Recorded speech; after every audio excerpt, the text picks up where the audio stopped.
Hi అండి. అందరికీ నమస్తే. అందరూ ఎలా ఉన్నారు? బాగున్నారా? నేను కూడా చాలా బాగున్నాను. మీరందరూ కూడా ఆనందంగా, ఆరోగ్యంగా ఉండాలని ఆ దేవుని మనస్ఫూర్తిగా కోరుకుంటున్నాను. అయితే ఈరోజు కూడా ఒక మంచి వీడియోతో మీ ముందుకొచ్చేసాను. అయితే వీడియో అనేది ఎక్కడా కూడా స్కిప్ చేయకుండా చూడటానికి ప్రయత్నించండి. అప్పుడే మీకు వివరంగా అర్థమవుతుంది. అయితే అన్ని పౌర్ణమిల కన్నా కూడా మాఘమాసంలో వచ్చే పౌర్ణమికి చాలా చాలా విశేషమైనదండి. అయితే ఈ 2025 సంవత్సరంలో ఈ మాఘ పౌర్ణమి ఫిబ్రవరి 11వ తేదీన వచ్చిందా లేదా 12వ తేదీన వచ్చిందా అనే డౌట్ కొంతమందికి అయితే ఉండవచ్చు. అయితే ఎప్పుడు వచ్చిందనేది మీకు క్లియర్ చేస్తానండి.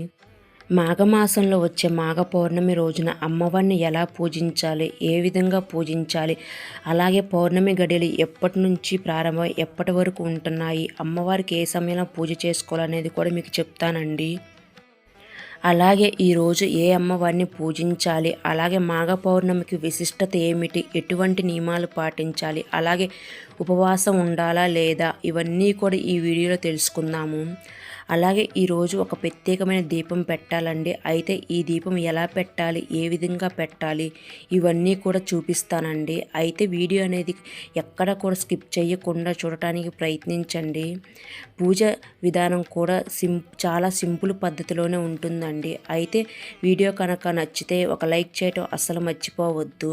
మీరు చేసే లైక్ మరొక 10 మందికి ఉపయోగపడుతుంది. మాఘమాసంలో వచ్చే పౌర్ణమినే మాఘ పౌర్ణమి అని అంటారండి. అలాగే ఈ నెల ఫిబ్రవరి 12వ తేదీన అత్యంత శక్తివంతమైన పౌర్ణమి వచ్చింది. మాఘమాసంలో వచ్చే పౌర్ణమినే మాఘ పౌర్ణమి అని అంటారు. మాఘమాసం అంటే చాలా పవిత్రమైన మాసం అన్నమాట. అందులోని ఈ మాఘమాసంలో వచ్చే పౌర్ణమికి ఇంకా పవిత్రమైనదిగా భావిస్తారు. అయితే కార్తీక మాసం దీపారాధనకి ఎంత ప్రత్యేకత ఉంటుందో మాఘమాసంలో చేసే స్నానాలకు కూడా అంతే ప్రత్యేకత ఉంటుంది. అయితే ఈ పౌర్ణమి రోజు చేసే స్నానాలకు మరింత విశేషమైనది. అయితే ఈ పౌర్ణమి రోజు ఎవరైతే స్నానాలు ఆచరిస్తారో అందరికీ కూడా ఆ దేవతల ఆశీర్వాదం అయితే లభిస్తాయి. ఈ పవిత్రమైన మాఘమాసంలో లక్ష్మీదేవి భూమిపైన సంచరిస్తూ ఉంటుంది. మరి ఇంతటి శక్తివంతమైన మాఘమాసంలో మాఘ పౌర్ణమి ఏర్పడుతుంది కాబట్టి మాఘ పౌర్ణమి అంటేనే లక్ష్మీదేవికి ఇష్టమైన రోజు కాబట్టి లక్ష్మీదేవిని ఈ రోజును పూజిస్తే సకల శుభాలు కలుగుతాయి. అలాగే మాఘ పౌర్ణమి రోజు స్నానాలు ఎక్కడ చేయాలి, ఎలా చేయాలి అనేవి కూడా తెలుసుకుందామండి. అయితే మాఘ పౌర్ణమి ఈ సంవత్సరం 2025వ సంవత్సరంలో ఏ తేదీన వచ్చిందో తెలుసుకుందాము. అలాగే పౌర్ణమి గడియలు ఎప్పటి నుంచి ఎప్పటి వరకు ఉన్నాయో కూడా తెలుసుకుందాము. ఫిబ్రవరి 11వ తేదీన రాత్రి 7:01 ప్రారంభమై 12వ తేదీ అంటే బుధవారం రోజు రాత్రి 7:08 వరకు అయితే ఈ పౌర్ణమి గడియలు ఉంటాయి. మనకు సూర్యోదయం ప్రకారం చూస్తే ఫిబ్రవరి 12వ తేదీనే మాఘ పౌర్ణమి అన్నమాట. అయితే ఈ మాఘ పౌర్ణమి రోజున లక్ష్మీదేవిని కానీ శ్రీ లలితాదేవి అమ్మవారిని కానీ ఏ అమ్మవారైనా సరే పూజిస్తే మనకున్న కష్టాలన్నీ కూడా తొలగిపోయి మనకు సంపూర్ణ అనుగ్రహం అలాగే అమ్మవారి చల్లని చూపులు కలుగుతాయి. అయితే ఈరోజు అమ్మవారికి చేసే పూజ సాయంత్రం వేళల్లో మంచిదండి. లేదా సాయంత్రం సమయంలో కుదరకపోతే ఉదయం వేళలో అయినా సరే చక్కగా పూజ అనేది చేసుకోవచ్చు. అయితే ఈ పూజ మీ పూజా మందిరంలో అయినా సరే చేసుకోవచ్చు. ఒకవేళ పూజా మందిరంలో ఎక్కువ ప్లేస్ లేదు అనుకునేవారు పూజా పీఠాన్ని కూడా ఏర్పాటు చేసుకోవచ్చు. పీట ఏర్పాటు చేసుకునేవారు పీటకు చక్కగా ఒక పసుపు రాసుకొని చక్కగా ఇలా ఏర్పాటు చేసుకోవాలి. ఇక్కడ నేను చూపించిన విధంగా ఏర్పాటు అయితే చేసుకోవాలి. నేనైతే ఆ పీఠానికి చక్కగా పసుపు రాసుకొని బియ్యం పిండితో ముగ్గు వేసుకొని జాయిట్ ముక్క అయితే వేసుకొని ఏర్పాటు చేసుకున్నానండి. అమ్మవారి ఫోటో పెట్టుకునే ముందు ఒక తమలపాకు తీసుకొని పెట్టుకోవాలి. ఆ తమలపాకు మీద కొన్ని బియ్యం పోసుకొని చక్కగా పసుపు కుంకుమలు వేసుకొని పెట్టుకోవాలి. ఆ తర్వాత ఫోటో పెట్టుకోవాలండి. మీరు కనుక ఏ అమ్మవారిని అయితే పూజలో పెట్టుకోవాలనుకుంటున్నారో ఆ అమ్మవారి ఫోటోని పెట్టుకోండి. ఇక నేను ఈరోజైతే లక్ష్మీదేవి అమ్మవారి ఫోటోని అయితే పెట్టుకుంటున్నానండి. ఎందుకంటే నేను ఈ పౌర్ణమి రోజు ఎప్పుడు పూజ చేసుకున్న ఒక లక్ష్మీదేవి అమ్మవారికి పూజ చేసుకుంటాను. మీ దగ్గర కనుక లలితాదేవి ఫోటో ఉంటే పెట్టుకోండి. ఎందుకంటే ఈరోజు లలితాదేవి జయంతితో కూడా కలిసి వచ్చింది. ఈరోజు లలితాదేవి అమ్మవారిని పెట్టుకొని పూజలో పెట్టుకున్నా కూడా చాలా మంచిదండి. ఎందుకంటే లలితాదేవి జయంతి రోజు. ఇక అయితే అమ్మవారికి మీ దగ్గర ఉన్న చిట్టి గాజుల మాల, అలాగే మీ దగ్గర ఉన్న పూసల దండలు కనుక ఉంటే అమ్మవారికి వేసి అందంగా అలంకరించుకోండి. ఈ మాఘ పౌర్ణమి రోజు మనం ఏ అమ్మవారిని పూజించినా సరే భక్తి శ్రద్ధలతో పూజించాలి. ఆ అమ్మవారి చల్లని చూపులు మన మీద తప్పకుండా ఉంటాయండి. అయితే ఇంక నేను అమ్మవారికి మామిడి ఆకులతో కూడా అలంకరించుకున్నాను. మీ దగ్గర ఉంటే పెట్టుకోండి, లేకపోతే లేదు.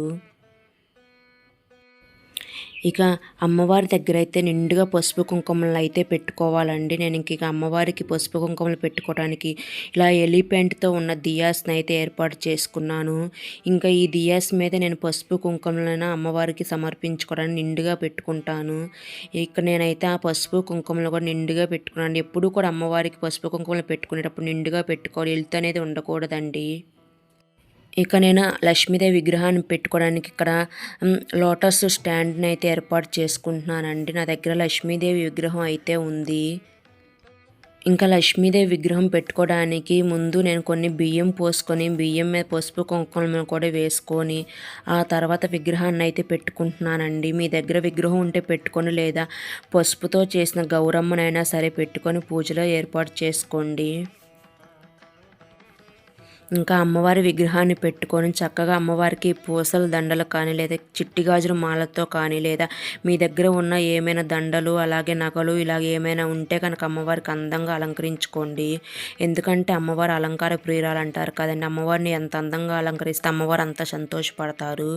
ఇంకా ఇక్కడ నేను పూసల దండతోనూ అలాగే చిట్టి గాజుల మాలతో అయితే అమ్మవారిని అందంగా అలంకరించుకుంటున్నాను. ఇక మనము ఏ పూజ చేసినా కూడా ఆ విఘ్నేశ్వరికి పూజ చేయాలి కాబట్టి నా దగ్గర ఉన్న గణపతి విగ్రహాన్ని కూడా పెట్టుకుంటున్నానండి పూజలో. మీ దగ్గర కనుక ఉంటే గణపతి విగ్రహాన్ని పెట్టుకోండి, లేకపోతే పసుపుతో చేసిన గణపతి అయినా సరే చేసి పెట్టుకోండి. ఇంకా నేను గణపతి విగ్రహాన్ని ఏర్పాటు చేసుకోవడానికి ఇలా స్టాండ్ని ఏర్పాటు చేసుకొని స్వామివారికి పెట్టుకోవడానికి బియ్యం పోసుకొని, బియ్యం మీద కొంచెం పసుపు కుంకుమలు కూడా వేసుకొని స్వామివారి విగ్రహాన్ని ఏర్పాటు చేసుకున్నాను. ఆ తర్వాత స్వామివారికి కూడా పూసల దండతో అందంగా అలంకరించుకున్నాను. అలాగే ఈరోజు కామాక్షి దీపం కానీ, లక్ష్మీ దీపం కానీ, గజలక్ష్మి దీపం కానీ, అష్టలక్ష్మి దీపం కానీ ఇలా మీ దగ్గర ఏ దీపాలు ఉన్నా సరే పూజలో పెట్టుకోండి. ఇక నేనైతే నా దగ్గర ఉన్న దీపపు కుందులను పూజలో పెట్టుకుంటున్నాను. మీరు కూడా ఇన్ని దీపాలు పెట్టుకోవాల్సిన అవసరం లేదండి. నా తృప్తి కోసం నేను పెట్టుకుంటున్నాను.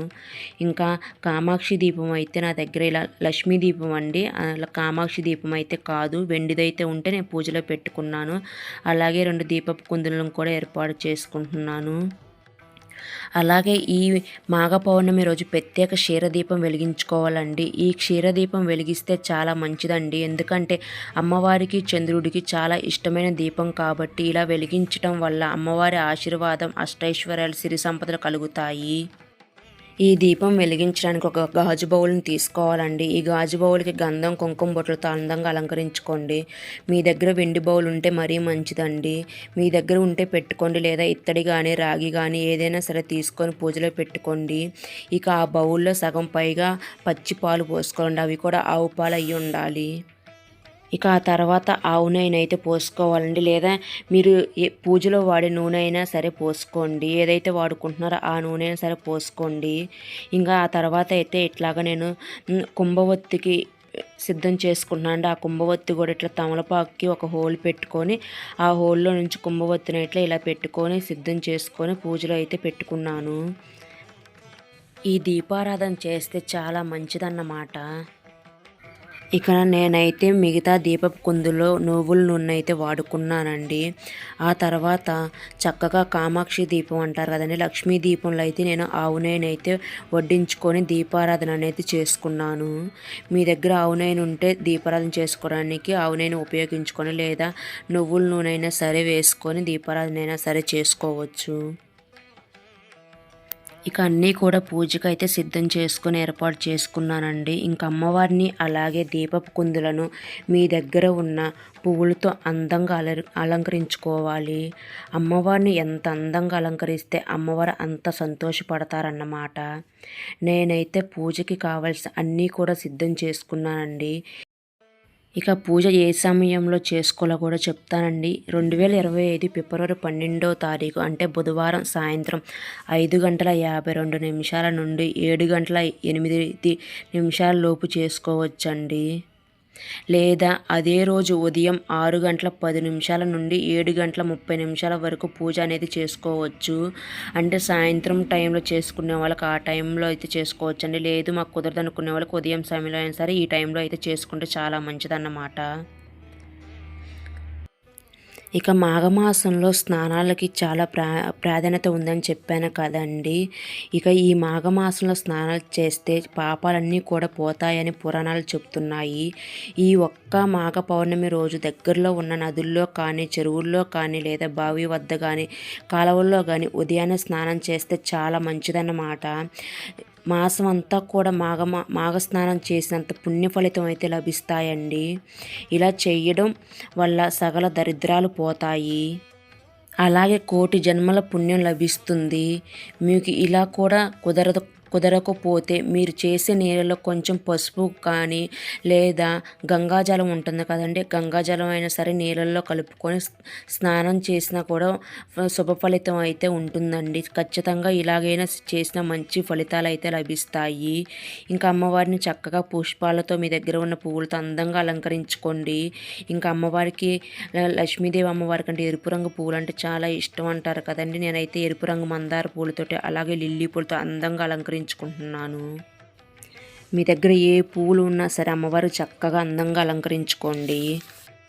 ఇక నేను చక్కగా పూలతో అలంకరించుకున్నాను. ఇక పూజా పీఠం మీద జవ్వాది పౌడర్ని కానీ లేదా అత్తర్ని కానీ లేదా పచ్చకర్పూరం కానీ చల్లుకోండి. ఇంకా మీ దగ్గర ఏదున్నా సరే లిక్విడ్లు ఉంటాయి కదండి, ఇలా అత్తర్ లిక్విడ్ ఇలాగ ఉంటాయి కదండి, అది ఏదైనా సరే చక్కగా చల్లుకోండి. అమ్మవారి దగ్గర మంచి సువాసన అయితే వస్తుంది. ఇంకా మనం దీపారాధన అనేది చేసుకోవాలండి. ఇంకా ఈ దీపారాధన అనేది అగరబత్తులతో కానీ లేదా ఏకహారతితో కానీ దీపారాధన చేసుకోవాలి. ఇంకా మీరు కనుక లక్ష్మీ దీపం కనుక పెట్టుకున్నట్టయితే ముందు గజలక్ష్మి దీపం అయినా సరే, లక్ష్మీ దీపం అయినా సరే, అలాగే కామాక్షి దీపం అయినా సరే, ఏదైనా సరే ముందుగా మనం కామాక్షి దీపాన్ని వెలిగించుకోండి. ఆ తర్వాత మీరు ఎక్కువగా దీపారాధన కుందులు పెట్టుకున్నట్టయితే దీపపు కుందులకి కూడా వెలిగించుకోండి. క్షీరదీపం మాత్రం తర్వాత వెలిగించుకోవాలండి. ఇంకా ఇలా వెలిగించుకున్న తర్వాత పసుపు కుంకుమలు కూడా దీపపు కుందుల దగ్గర అలంకరించుకొని నమస్కారం చేసుకోవాలి ఆ దీపజ్యోతికి. ఆ తర్వాత మనం పూజ మొదలుపెట్టే ముందు ఆ విఘ్నేశ్వరికి పూజ చేసుకోవాలండి. ఇక ఆ విఘ్నేశ్వరికి చక్కగా పసుపు, కుంకుమ, గంధం, అక్షింతలు, పూలు సమర్పించి స్వామివారికి నైవేద్యంగా బెల్లాన్ని సమర్పించి అగరబత్తులు ధూపం ఇవ్వాలి. ఆ తర్వాత స్వామివారికి హారతి, ధూపం, దీపం అన్నీ కూడా ఇచ్చి నమస్కారం చేసుకోవాలండి. ఇంకా మీకు కనుక ఆ గణపతి స్వామికి సంబంధించినవి మీకు ఏమైనా శ్లోకాలు వస్తే శ్లోకాలు చదువుకోండి. ఇంకా లేదు మాకేమీ రావు అనుకునే వాళ్ళు శుక్లాంబరధరం విష్ణు ఉంటుంది కదా, ఆ నామం చదువుకున్నా సరిపోతుంది. ఇంకా ఇలా చదువుకొని స్వామివారికి నమస్కారం అయితే చేసుకోవాల్సి ఉంటుందండి. మీరు చేసే పూజలో స్వామి తండ్రి నేను చేసే పూజలో ఎలాంటి ఆటంకులు, విజ్ఞానాలు లేకుండా చూడు తండ్రి, నేను చేసే పూజలో ఏమైనా తప్పులు ఉంటే నన్ను క్షమించయ్యా స్వామి అని చెప్పి ఆ స్వామివారికి నమస్కారం చేసుకోవాలండి. మీకు గణపతి అష్టోత్తరాలు వచ్చినా సరే చక్కగా స్వామివారికి చదువుకోండి. ఇంకా స్వామివారికి ధూపాన్ని కూడా ఇచ్చి నమస్కారం అయితే చేసుకున్నాను. ఇంకా తర్వాత మనము అమ్మవారి పూజ చేసుకునే ముందు అగరబత్తులతో కానీ లేదా ఏకహారతితో కానీ క్షీరదీపాన్ని వెలిగించుకోవాలి. ఇక క్షీరదీపం దగ్గర కొంచెం పసుపు, కుంకుమ, కొన్ని అక్షింతలు వేసి దీపజ్యోతికి నమస్కారం చేసుకోండి. మీ మనసులో ఏమైనా కోరుకుంటే అమ్మవారికి చెప్పుకోండి. ఇంకా అమ్మవారికి అగరబత్తుల ధూపం సమర్పించాలి. ఇంకా అమ్మవారికి అగరబత్తుల ధూపం సమర్పించి నమస్కారం చేసుకోండి. ఇంకా నేను అమ్మవారికి అయితే అష్టోత్తరాలు చదువుకుంటున్నానండి. నా దగ్గర ఉన్న రూపాయి కాయిన్స్, వెండి పూలు అలాగే మంగళకరమైన వస్తువులతో అన్నీ కూడా వేసుకుంటూ అమ్మవారి అష్టోత్తరాలు అయితే చదువుకుంటున్నాను. ఇంకా అమ్మవారి అష్టోత్తరాలు వస్తే చదువుకోండి, లేదా లలితాదేవి అష్టోత్తరాలు ఉన్నా సరే చదువుకోండి. ఇంకా మీకు ఇవేమీ రావు అనుకునేటట్లయితే శ్రీమాత్రే నమః, శ్రీమాత్రే నమః అనుకుంటూ 108 సార్లు చదువుకోండి. ఇంకా నేనైతే అన్ని అమ్మవారికి చక్కగా ఇలాగా లక్ష్మీదేవి అష్టోత్తరాలు అయితే మంగళకరమైన వస్తువులతో అన్నీ కూడా చేసుకుంటూ చదువుకున్నానండి. మీ దగ్గర ఉంటే వేసుకుంటూ చదువుకోండి, లేదా కుంకుమ పూజ అయినా సరే చేసుకోండి. నేనైతే మంగళకరమైన వస్తువులతో లక్ష్మీదేవి అష్టోత్తరాలు చదువుకున్నానండి. ఇక కుంకుమ పూజ అయితే నేనైతే లలితాదేవి అష్టోత్తరాలు చదువుకుంటూ కుంకుమ పూజ అయితే చేసుకున్నాను. ఇంకా కుంకుమ పూజకి కూడా ఒక చిన్న ప్లేట్ని అయితే ఏర్పాటు చేసుకుని ఆ ప్లేట్లో చక్కగా కుంకుమ వేసుకుంటూ అమ్మవారి అష్టోత్తరాలు అయితే చదువుకున్నానండి. ఈరోజు లలితాదేవి జయంతి కాబట్టి లలితాదేవి అష్టోత్తరాలు చదువుకున్నానండి. ఇంక చెప్పాను కదండి, మీకు ఇవేమీ రావు అనుకుంటే మరేం పర్వాలేదు, శ్రీమాత్రే నమః అనుకుని చదువుకుంటూ కుంకుమ పూజ అయినా సరే చేసుకోండి చక్కగా. ఈ మాఘ పౌర్ణమి రోజు స్నానం చేస్తే చాలా మంచిదని చెప్పాను కదండి. ఆ స్నానం ఏ సమయంలో చేయాలో కూడా చెప్తాను. 2025 ఫిబ్రవరి 12వ తేదీన, అంటే ఉదయం 6:35 లోపు చేయాలండి, లేదా 9 గంటల లోపు స్నానాన్ని ముగించుకోవాలి. ఈ సమయంలో స్నానం చేయడం వల్ల పుణ్యం అయితే లభిస్తాయి, అలాగే ఆరోగ్యం ఐశ్వర్యం కూడా లభిస్తుంది. ఇక అమ్మవారికి నేను పండ్లను కూడా పెట్టుకున్నానండి నైవేద్యం, అలాగే అమ్మవారికి తాంబూలాన్ని సమర్పించుకున్నాను. ఇక మనం అమ్మవారికి ఈరోజు పాలతో చేసిన ఏ నైవేద్యం అయినా సరే అమ్మవారికి సమర్పించవచ్చు, లేదా కొంచెంగా పాలైనా సరే ఆవు పాలను కూడా అమ్మవారికి పూజలో పెట్టుకొని అమ్మవారికి నమస్కారం చేసుకోండి. మీకు మనసులో ఏదైనా కోరిక ఉన్నట్లయితే ఈరోజు అమ్మవారికి చెప్పుకోండి, ఖచ్చితంగా నెరవేరుతాయి. మనం కోరుకునే కోరిక కూడా న్యాయబద్ధమైన కోరిక కనుక కోరుకున్నట్టయితే అమ్మవారు తప్పకుండా మనకి ఆ కోరిక అనేది నెరవేరుస్తుందని ఒక నమ్మకంతో నేను చెప్తున్నానండి. ఇంకా అమ్మవారికి కొన్ని అక్షింతలు కూడా వేసి నమస్కారం చేసుకోండి. ఇంకా దీపపు కుందుల దగ్గర కూడా కొంచెము అక్షింతలు వేసి నమస్కారం చేసుకొని అమ్మవారికి పచ్చకర్పూరంతో ఈరోజు హారతిని అయితే సమర్పించండి. ఇంకా అమ్మవారికి అయితే చక్కగా ధూపం దీపం అన్నీ కూడా సమర్పించుకోవాలి. ఇక ఈరోజు ఉపవాసానికైతే మీరు ఉపవాసం ఉండాలనుకుంటే చక్కగా ఉపవాసం ఉండండి, అలాగే జాగరణ చేయాలనుకుంటే ఆ రోజు జాగరణ కూడా చేయవచ్చు. ఈరోజు ఉపవాసం ఉండేవాళ్ళు తప్పకుండా ఉపవాసం ఉండండి, లేదు మేము ఉండలేము అనుకునే వాళ్ళు పూజ చేసుకున్నంతసేపు అయినా సరే ఉపవాసం ఉండి పూజ చేసుకోవడానికి ప్రయత్నించండి. ఇంకా ఈరోజు బ్రహ్మచర్యం అంటే తప్పకుండా పాటించాలండి. అమ్మవారికి పూజ చేసుకుంటాం కదండి, బ్రహ్మచర్యం తప్పకుండా పాటించండి. ఇంకా ఇదండి పూజా విధానం. మీకు కనుక ఏమైనా డౌట్ ఉన్నట్టయితే కామెంట్ చేయండి, నేను రిప్లై ఇవ్వడానికి ప్రయత్నిస్తాను. నా పూజా విధానం కనుక మీకు నచ్చినట్లయితే ప్లీజ్ ఒక లైక్ చేయండి. మన ఛానల్ని సబ్స్క్రైబ్ చేసుకోకపోతే ప్లీజ్ సబ్స్క్రైబ్ చేసుకోండి. మరొక వీడియోతో మళ్ళీ కలుద్దాం. థ్యాంక్ యూ ఫర్ వాచింగ్ అండి. బాయ్.